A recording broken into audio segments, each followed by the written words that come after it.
Hello everybody, welcome back to PW IELTS and TOEFL Prep. My name is Vandana and in this session we are going to be diving deep into PTE Academic Writing. So let's get the ball rolling and dive deep into it straight away. Here we go. Alright, so in PTE Academic Writing, we are going to be getting two tasks to deal with. Number one is going to be summarize written text and number two is going to be essay writing. Let's dive deep into it and understand about both of these things and intricacies and everything. Let's get understood. So in summarize written text, you will be getting a prompt, which will be a text, which will be a passage of about roughly 300 words, and you will get 10 minutes.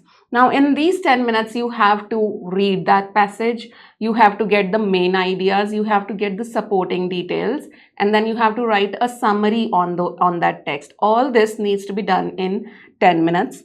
And the skills that are going to be assessed are reading and writing. And you will get two such questions on the day of exam, as in two summary completion texts will be given to you. Moving on. So you are going to be scored on these four criteria. Number one is content, then you have form, grammar and vocabulary. Now please understand these things. If you want to ace this question type with a high score, understand what goes into content so that you can get a high score. So number one, whatever you are writing should not be straight away copied from the text. It needs to be paraphrased. Try to paraphrase as much as is possible for you, but yes, do not spend a lot of time on paraphrasing. Also, comprehension of the passage. That means how much you have understood, the main idea, whether you have been able to understand the supporting details or not. That, of course, will be seen from your summary. And because this needs to be complete one sentence that you will be writing, so of course you need to use connective devices, and effective use of connective devices with correct punctuations and commas can take your score up like anything. In form, usually it is seen, it's basically about word limit. Now when we talk about summarize written text, the minimum word limit is 5 words only and the maximum is 75 words. If you write fewer than 5 words and more than 75 words, your answer is marked as a 0. Plus, you need to write one complete sentence. That means there should be just a single full stop at the end, nowhere else. Please don't use a full stop anywhere else. Grammar, so this is an English language proficiency test. Grammar obviously is going to be checked, and vocabulary also, whether you have used the words appropriately, whether you have been able to paraphrase the language, that comes under vocabulary. Moving on, these are some tips which you need to keep in mind while dealing with this question. Number one, you really need to become a pro at using complex and compound sentences correctly with correct punctuation. For that, understand the commas and semicolon rules, especially for lengthy sentences. Understand these rules. Include the key points from the text in the summary and do not write more than 75 words. The answer should be in one single sentence. You cannot write multiple sentences in this question type. If you do that, that would be disastrous. Understand the main idea of each of the paragraphs given in the text and structure your answer. So you can use something like this. The passage discusses, or the passage explains, or the passage highlights how, plus come to the main topic, comma, stating that, plus key idea number 1, comma, while also emphasizing that, plus key idea number 2, and concluding that with the final outcome or impact. Use connectors to combine ideas into one sentence, which can be and, while, although, because, therefore, which, who. Understand the usage of participle clauses also. You need to understand the usage of participle clauses. You should be very well versed in using the relative pronouns. And you also need to use the semicolons correctly, understand its usage. And you also, like we talked about complex sentences. In complex sentences, you need a main clause and you need a subordinating clause. And when we talk about complex sentences, commas come into play, subordinating clauses. If you are not using commas correctly, then of course the grammar would be impacted negatively. So these are some things which you should spend some time on in understanding if you really want to get that more than 80 score. Moving on, please avoid this using full stops. You are supposed to use full stop just at the end, one full stop at the end, nowhere else you are supposed to use it. And if you are using very short simple sentences, that's also not recommended, because that ways you will not be given a high score. Moving on, let's practice, and now we are going to read one text and then I'll be showing you the sample summary. We will also understand the key points and the supporting details. Here we go. So this is how the question would look like. It says, read the passage below and summarize it using one sentence. Type your response in the box at the bottom of the screen. You have 10 minutes to finish this task. Your response will be judged on the quality of your writing and how well your response presents the key points in the passage. Write your answer in the box below. Now you can use copy paste option. That means whatever is given in the text, you can simply copy it and paste it in the box below. Number one. Number two, how exactly you are going to use these 10 minutes appropriately. This is how I personally do it whenever I'm practicing. So try to do it like this, because this works. In the first 3 minutes, you have to read the text, and it has to be speed reading, but speed reading in a calm and composed manner. Otherwise, you will be reading the text, but you will not be absorbing the main points. So that happens with a lot of you. I'm sure you know what I'm talking about. When we have that time pressure, we are reading everything, but we are not absorbing. That happens because we have pressure. So try to read that in a very calm and composed manner. You know the timer is there, so you know that. So read the text. While reading, understand the key points, and so they must go into your summary, and then understand the supporting details also. Once this is done, then you start writing your entire summary, and while writing, you remember, keep this in mind, that it has to be inside the word limit, which is 5 to 75 and one single sentence. And here for writing this, take about 5 minutes, so that in the end you have 2 minutes to check your work. Because while checking, honestly, we should see, this is a thumb rule whenever we deal with language. This is a thumb rule. We never submit our work without checking or proofreading it ourselves. This stands true for trainers, teachers, instructors across the globe. So whenever language comes into the picture, we have to check it ourselves first before submitting. That means keep time aside for checking your work. Moving on, this is the text that we are now going to dive deep into, and here we go. So it talks about artificial intelligence. It says artificial intelligence is transforming the healthcare industry by enhancing diagnostic accuracy, improving treatment plans, and increasing operational efficiency. Hospitals worldwide are adopting AI-driven tools that analyze medical images, predict disease progression, and assist doctors in making data-based decisions. For instance, machine learning algorithms can detect early signs of cancer in radiology scans more accurately than traditional methods. In addition to diagnosis, AI supports personalized medicine by examining a patient's genetic information and medical history to recommend tailored treatments. This reduces trial and error approaches and improves recovery rates. Furthermore, AI-powered chatbots and virtual assistants are being used to manage patient queries, schedule appointments, and monitor chronic conditions remotely. However, the rapid integration of AI, however means now they are going to be talking about the negatives. However, the rapid integration of AI concerns regarding data privacy, ethical considerations, and job displacement within the medical workforce.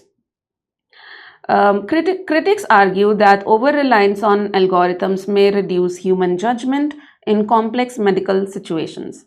Despite these concerns, many experts believe AI should be viewed as a supportive tool rather than a replacement for healthcare professionals. Ultimately, while AI presents certain risks, it Its potential to enhance efficiency and patient outcomes makes it a valuable addition to modern medicine. Now, if you see, the last paragraph here is nothing but conclusion, wherein they are just summarizing the pros and cons of AI. The first paragraph and till here, they are talking about the plus point.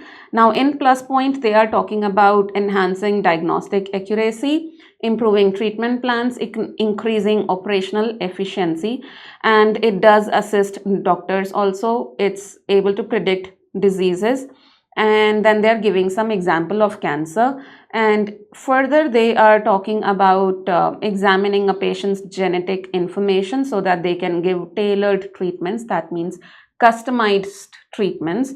This reduces trial and error approaches. That means it reduces experimentation on patients and fastens the recovery rate.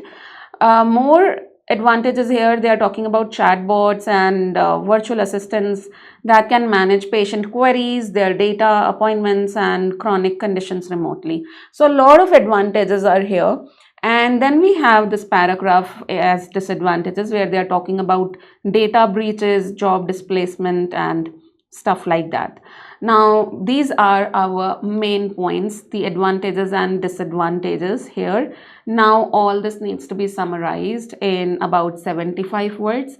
Of course, we will have to leave something out. For example, we can leave out this example thing where they are talking about cancer, because our main focus is going to be summarizing the main points, which are advantages and disadvantages. The example is secondary in this case. So let's show you the sample summary that I have got here. So I'm saying the passage explains how artificial intelligence is transforming healthcare by improving diagnosis, enabling personalized treatment, and enhancing efficiency, while also raising concerns about data privacy and ethical issues, ultimately emphasizing that AI should support rather than replace medical professionals. Now, here very clearly we have summarized advantages and disadvantages. Plus, when we summarize to opposite sides, like here we are summarizing contrasting ideas, advantages and disadvantages. In such cases, you can use while or although as your connector. Let's take a look at one more question. So here it says, let's read the text first. Right. So it says, for millions of years, Mediterranean sea turtles have been coming to the shore of southern Lebanon to lay their eggs. Every summer, their babies hatch and literally run for their lives on the strip of sand that separates their nests from the sea. An endangered species, they have been largely ignored in this part of Lebanon until two women set out to protect them. So the main idea here is that they were ignored and they were endangered species. Who? These Mediterranean sea turtles. Mona Khalil was inspired by a walk on the beach during a visit to her homeland when she first saw the turtles. Upon learning that they were close to disappearing from her country, Khalil decided to come back and do something about them. So here, a lady took a decision to help this species.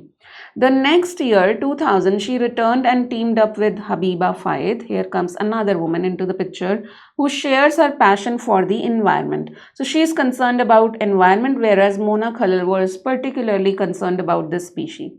They opened a bed and breakfast in the Khalil family home to finance their efforts. Guests could simply vacation, or in the spirit of ecotourism, they could help the owners protect the turtle's nest and keep the beach clean. So this was their idea of helping themselves and raising finance for their work, which is opening a bed and breakfast in the Khalil family home. And then it says female turtles travel to the exact spot they were born to dig their nests in the sand, laying an average of 70 to 100 eggs. This is the moment when the women intervene. They protect the nests from predators by buying an iron grid in the sand above the eggs. The spaces on the grid are large enough to allow the baby turtles to emerge after a month and find their way to the sea and to enhance and to a chance at life. So here exactly what they are doing is they are having a grid which they are placing over the eggs to protect them from predators. So hunters as in. So that's the main idea. Number one, paragraph number one, they're talking about Mediterranean sea turtles, which is an endangered species. In paragraph number 2 and 3, they're talking about two women. The first one is Mona Khalil, who is very much interested, or who is, I would say, worried about saving this species. And the third paragraph is about Habiba Faid, who is an environmentalist and is worried about environment. Together, they open a bed and breakfast in the Khalil family to raise some money, and then placing the grid on the eggs, they are able to save them by predators. That's the main idea of this passage. Now let's take a look at the summary that we have got. So it says, after millions of years of being endangered in a war-torn coast of southern Lebanon, Mediterranean sea turtles were finally protected by two women, Mona Khalil and Habiba Faid, who opened a bed and breakfast and with the help of the guests protected turtles' eggs by burying an iron grid in the sand above eggs. So that is the summary here. I hope this was helpful till here. So this was about summarizing written text of PTE Academic Writing. Now let's proceed and take a look at essay writing prompt. Now from essay writing, you get a major chunk of your score for the first part of PTE exam. Somewhere around 26 to 33 marks are given for this essay. So if this is done very nicely, if this is written very nicely, you stand a very high chance of getting a high score in the first part of your PTE exam, which is speaking and writing. So let's take a look at it in great detail, and here we go. Now on the day of exam, you are going to be given just one single question to write an essay on. This is the word limit, 200 to 300 words, and you have to write this essay in just about 20 minutes. And please utilize these 20 minutes once again very nicely. I would say never ever start writing without planning your essay. Always take first 3 minutes to analyze the question intricately, because if you go wrong here, honestly, if you go wrong with the analysis part of the question, that means you will be generating wrong ideas. So please understand the question very intricately and then generate relevant ideas. They have to be relevant, which you need to further explain in your essay. So this is important. Take the last 2 minutes for checking your work, and that means you'll be left with 15 minutes in your hands to write an entire essay. And in these 15 minutes, you have to write 4 paragraphs. That means you must practice writing with a certain speed, right? So let's get started and see what we have got in this. So you will be scored on these criteria. Number one, content, which means ideas, their relevance, their explanation. Form means words, word limit, how many words have you written, between 200 and 300 words or not. And development means have you explained your ideas or not. Structure means you cannot write your essay in one single paragraph. At the same time, there should not be random paragraphing, which is multiple paragraphing. So you need to use logical paragraphs for essays. And coherence, of course, means connectivity between not only your sentences but also between your paragraphs. So that's coherence.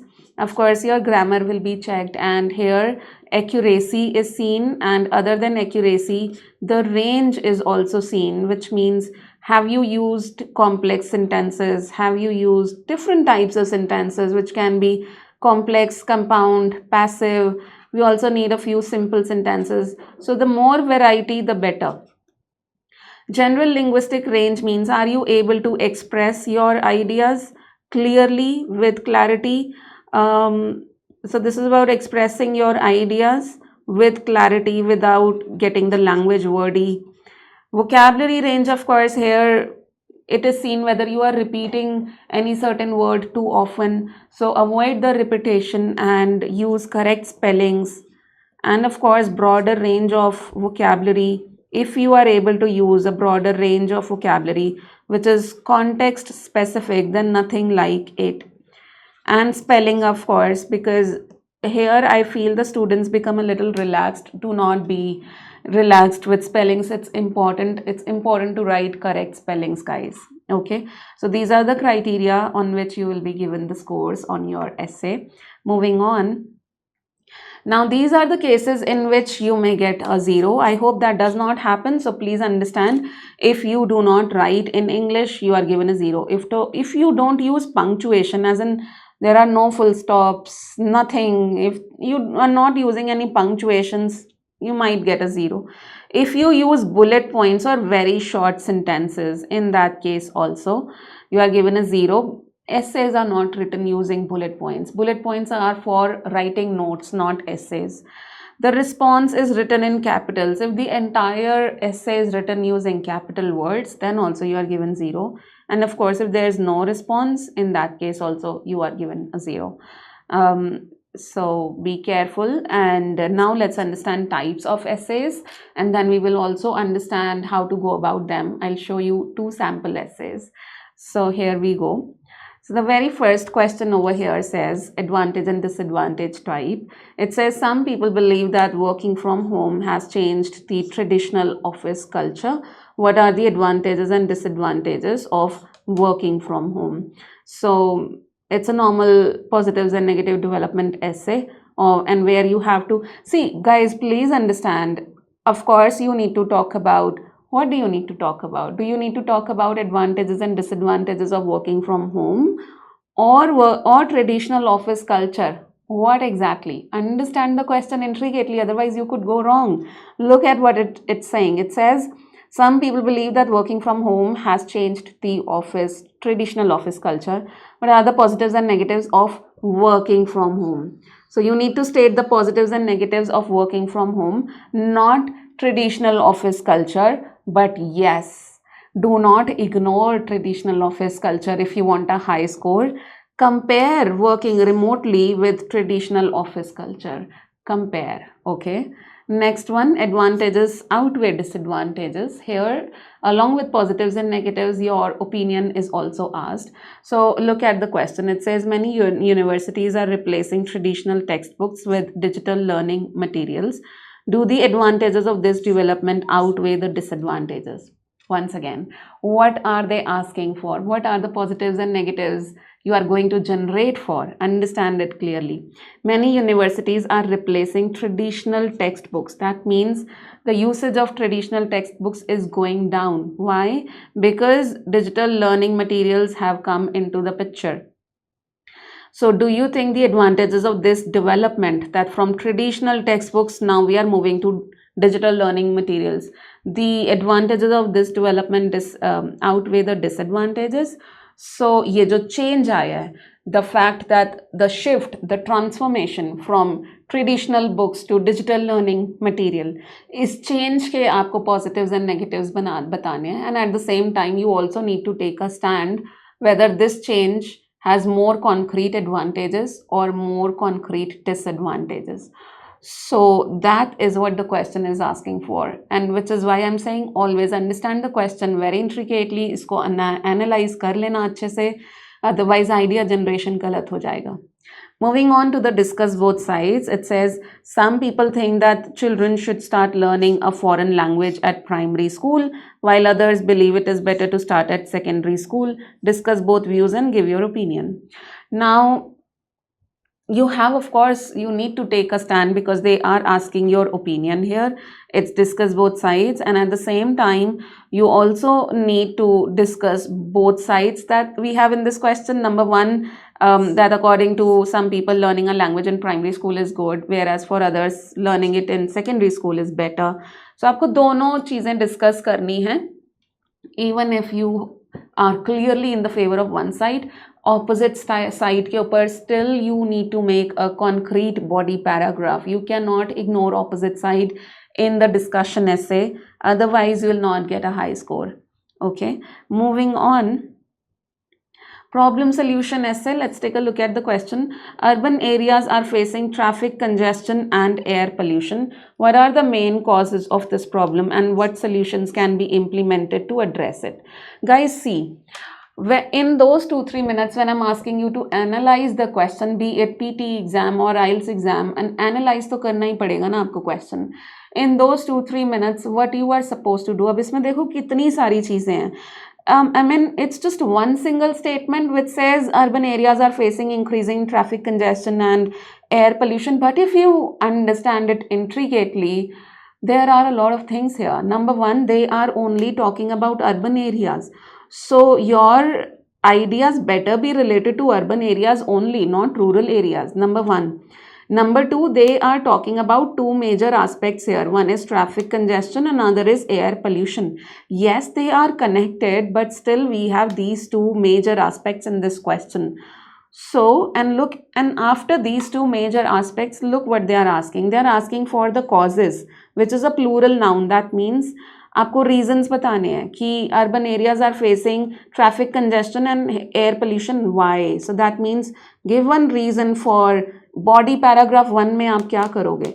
Body paragraph 1 will be one reason of traffic congestion, and that too in urban cities, and one reason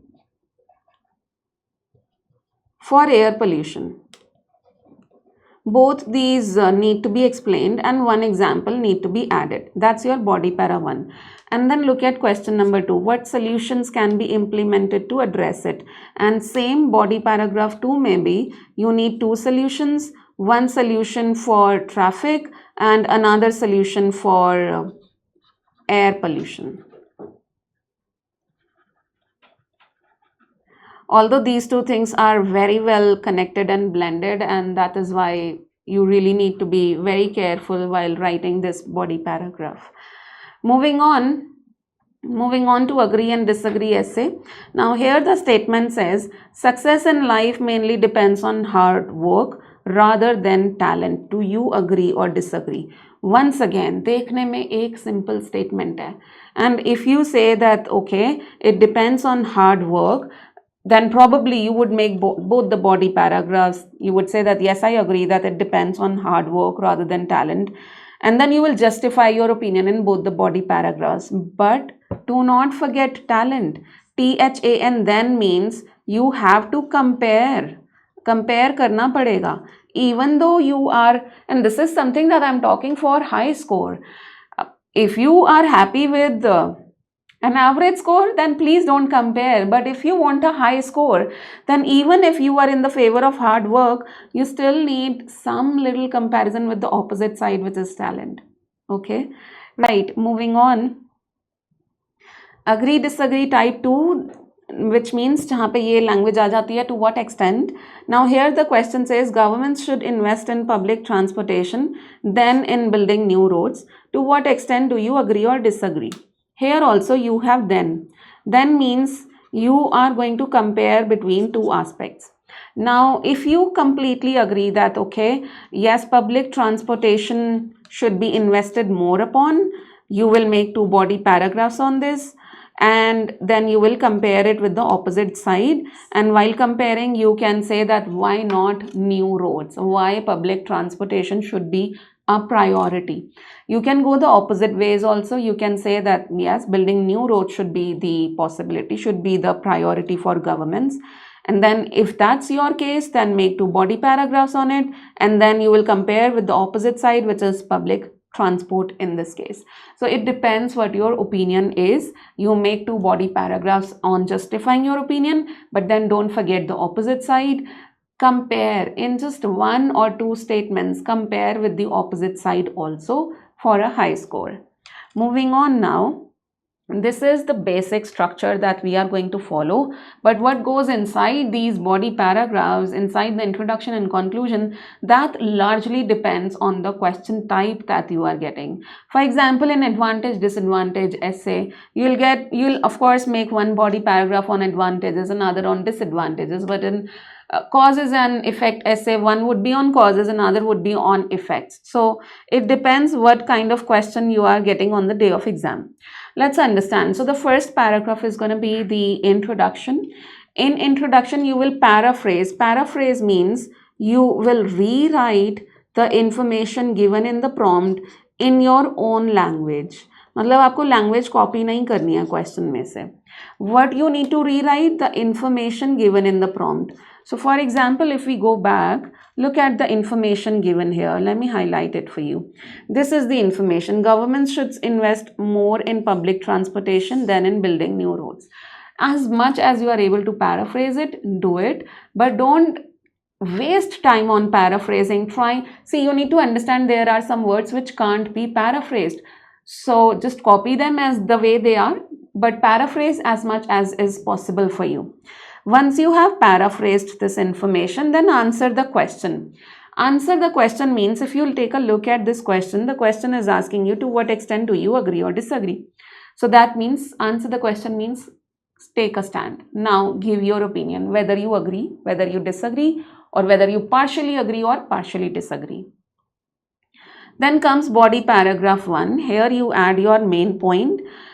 Main point क्या होगा? आपका जो reason, आपका जो opinion है, if you are agreeing, then you have to state a reason. In opinion essay, if you agree, then you have to state a reason in body paragraph 1 that why do you agree, and that main point, that main reason needs to be explained. Without explanation, a high score wouldn't be possible. And then add a relevant example. Body paragraph 2, one more reason, explain it, and then add a relevant example. In this conclusion paragraph, you summarize. You summarize what exactly? Whatever you have written in body paragraph 1 plus body paragraph 2 plus if the question is such which asks for your opinion, then you restate your opinion over here. So that's the basic structure.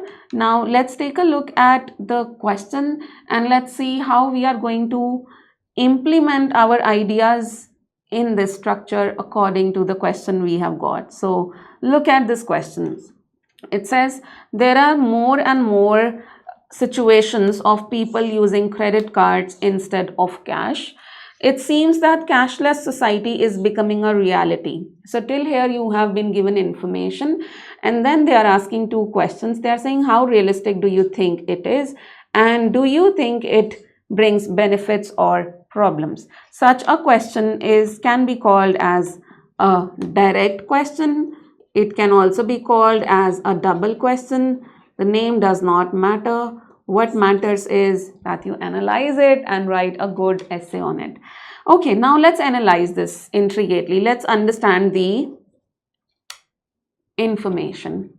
So the information here says there are more and more situations of people using credit cards instead of cash. It seems that cashless society is becoming a reality. How realistic do you think this is? So I recently got a student to write an essay on this prompt, and this student wrote entire essay on credit cards. That yes, it's very realistic because credit cards are easy to use. Something like this was the main idea of the students. Now my question here is this prompt only about credit cards? Is this prompt only about credit cards? Yes, they have mentioned credit cards, but what else have they mentioned? They are also mentioning cashless society. What else comes under cashless society? Do we have only credit cards in cashless society? No. We have net banking in cashless society. We of course have cards also, credit and debit cards both. We have mobile applications also. And we have banking applications also. All this come under cashless society. And if the question is talking about cashless society and we are only focusing on credit cards, that means we are not doing justice to this question completely. So yes, we need to talk about credit cards, but we can't ignore these aspects also of the cashless society, right? So that's how you analyze the question intricately. Now it says how realistic do you think this is? Realistic means कितना practical है. Cashless society आपके लिए कितना practical है? I honestly, personally, I believe that it's highly practical. Already we have so much of cashless transactions happening, and some little examples which are coming to my mind right now in a country like India, where we have fruits and vegetables and vendors in streets. If they have started accepting payments using mobile applications, then what more practicality do we need? Then what more evidence do we need? So this is something that's coming to my mind, which is why I feel that it's highly realistic that we can go completely cashless in the future. And do you think it brings benefits or problems? Now see, it has both. It brings benefits and problems both, but because we have this conjunction or here, we will go one-sided. And honestly, I personally believe that वैसे तो आप body paragraph to benefits पे भी बना सकते हो. You can make it on problems. It's your call. I personally believe if we look at the first question, which says, how realistic do you think it is? That means how practical. And if we are saying that yes, it's very, very practical, then how will we justify body paragraph 1 ki practical kyun hai? Because of the advancements in technology. That is one thing we can say. Because of the convenience, we don't have to carry a heavy amount of cash. So in a way, we are talking about benefits only of cashless society. Convenience is a benefit. So if we, in order to justify this question, if we are already talking about benefits, and considering that, the smart game here would be that we can talk about problems in body paragraph 2. I will once again say you can talk about benefits also. But in a way, we are already mentioning benefits in the convenience aspect. If we are saying that yes, it's practical, you can also say that no, it's not practical. आप वो भी बोल सकते हो and आप वो भी justify कर सकते हो. If you say that no, it's not practical, then you can talk about rural areas in developing world, in underdeveloped countries, where they do not have technological advancements, they do not have strong internet connections. So that is also one thing, and that you can move in that direction also. So it depends which direction you want to take. Now in my essay, I'm saying that it's highly realistic, but then it comes with its fair share of problems. In problems, we can talk about data breach, data chori ho jata hai, right? Privacy concerns, cyber hacking. So these are some problems that we can mention in the second body paragraph. But yes, one side, you better not talk about benefits and problems both in body para 2, because we have got this conjunction or, so you have to take a stand here. Okay, now let's take a look. So this is how you need to analyze a question if you want to write a decent essay. I know I'm taking a lot of time here, more than 3 minutes, and you won't have that much time on the day of exam, but then you have to train yourself to do all this in 3 minutes, and that will happen with practice. So we have generated ideas also for both the body paragraphs. We know our stand. Now we can start writing. And now let's take a look at the prompt, at the essay that I've written for you, the sample. Here you go with the introduction. And I'm saying the increasing use of credit cards instead of cash has led many to believe that a cashless society is gradually becoming a reality. In my opinion, this trend is highly realistic in the modern digital era, although it offers significant challenges. So I'm saying that yes, it's realistic, but then it comes with its fair share of problems. And that's it. You are sorted. You are done with the introduction. Now let's take a look at body paragraph 1 and let's see that why we are saying that it's realistic. Here you go. So we are saying one key reason why a cashless society appears highly achievable is the widespread adoption of credit cards and other digital payment platforms. So that's widespread adoption. Now we are explaining this. Today, people can complete transactions instantly through cards and online banking applications. These methods are not only faster but also more convenient than handling cash. And then we are giving example. We are saying, for instance, consumers can pay for groceries and even small purchases simply by tapping their card on or scanning a QR code. This happens only, I believe, in India, the QR code thing. Then I'm coming to another factor that strengthens the possibility of a cashless society is the easy availability of credit cards. In many countries, financial institutions actively encourage people to use credit cards by offering simple application processes, reward points, and cashback benefits. As a result, a large proportion of the population now owns at least one card, and many individuals rely on them for everyday expenses.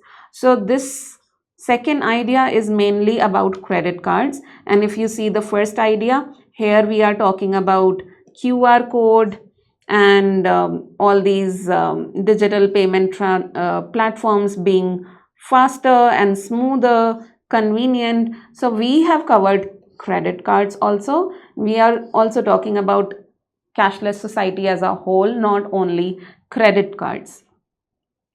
Now let's take a look at the second body paragraph, where we are going to talk about the problems that come along with it.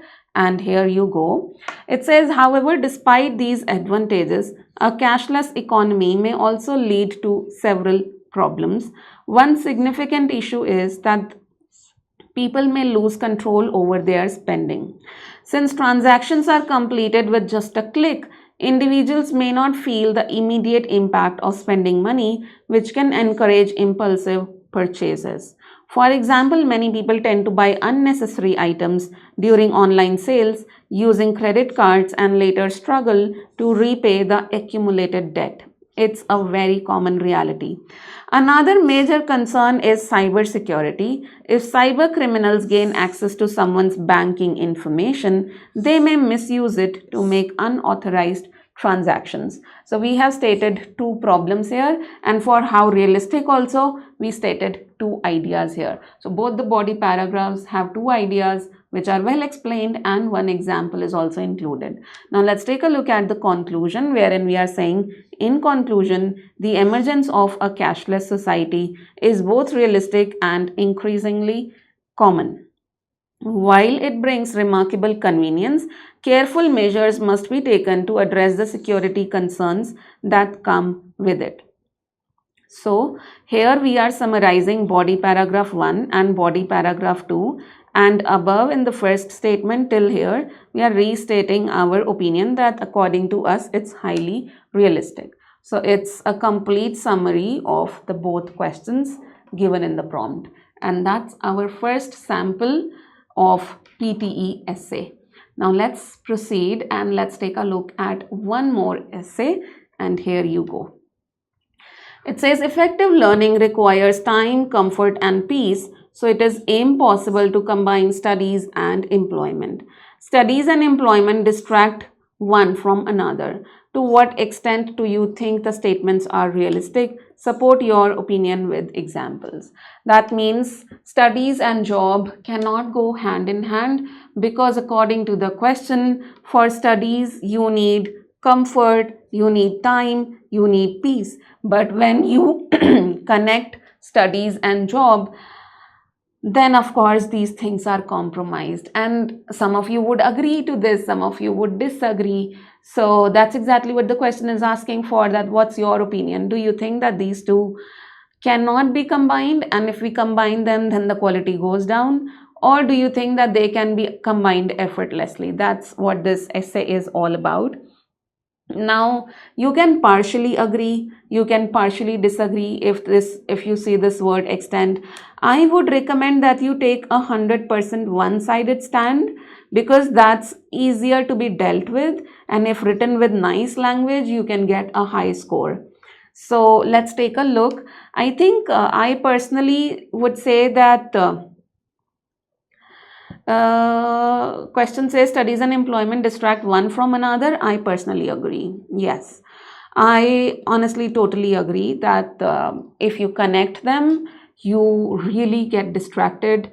And for effective studies, there are a lot of intense courses also. For such courses, I don't think it's realistic to combine studies and jobs together. I know a lot of students are doing that, but I personally don't feel that it's a great idea. So yes, I agree that they distract. One distracts from another aspect. Now in this essay, we have got two major aspects. One is education. That means studies. Another is job, employment. We need to target both these. And the question is talking about combining both of these is realistic or not. I feel it's not realistic.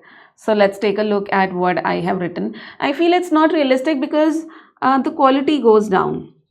If you have an employment and at the same time you are a student also, the quality that you need to deliver your projects with in your job, that quality goes down. And at the same time, even in your studies, if you are not getting good amount of time to study, you are not able to go into the depths of concepts. You in that case probably start focusing on concepts superficially, just to pass the exams maybe, but you don't go into the depths of the concepts. So that would be my take on this. Let's take a look at the essay that we have written here.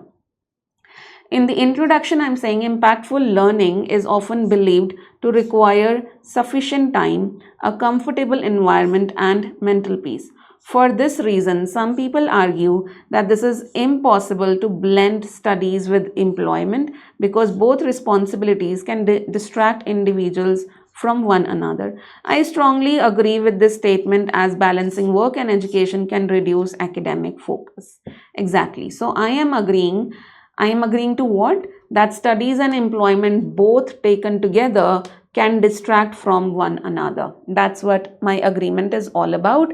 And I have written even one idea here, that it can reduce academic focus. That can be one of the body paragraphs. And body paragraph 2, we would need other idea, of course, that sometimes, so it can reduce academic focus, that's about your studies. The body para 2 can be about employment. There also, if you have certain deadlines and the same time you have studies here, sometimes you are not able to meet deadlines, so you are not able to deliver quality work on those deadlines. That can be our second idea for the second body paragraph. Let's take a look at body para 1. So I'm saying here, one major reason why combining these two aspects can be problematic is that work commitments often reduce the time available for learning. You see how I'm combining both? Work commitments often reduce the time available for learning. I'm not only talking about education, I'm combining both work and learning, just the way question is doing.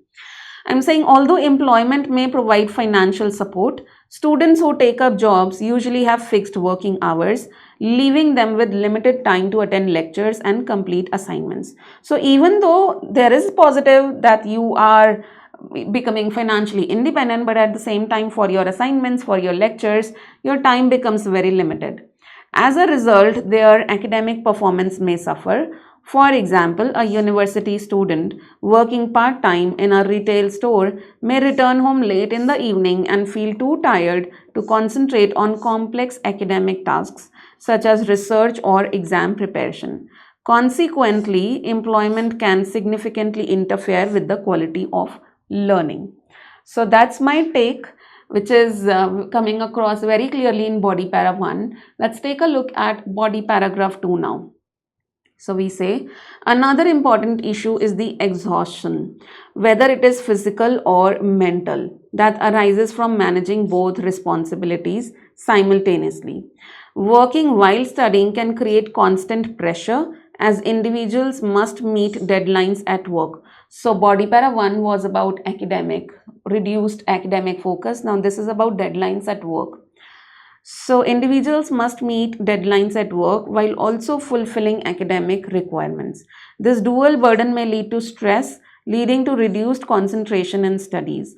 For instance, a student who spends several hours working in a restaurant may struggle to remain attentive during lectures the next day due to fatigue. In such situations, both academic progress and job performance can be negatively impacted. And that's body paragraph 2, which is talking majorly about the burden that comes from job responsibilities taking a toll on studies. Moving on to the conclusion, here we are saying, in conclusion, combining one's job with education can make effective learning extremely difficult. Limited time and increased fatigue often prevent students from fully concentrating on their studies. Therefore, the claim that studies and employment distract individuals from one another appears highly realistic. So, body paragraph 1 plus body paragraph 2 summarized over here, plus our opinion restated. That's what the conclusion paragraph looks like. And with that, it's a wrap of PTE Academic Writing one short lecture. I hope it was helpful. If you have any doubts, kindly post in the comment section. We'll be more than happy to help you. Thank you everybody. Bye bye. Take care.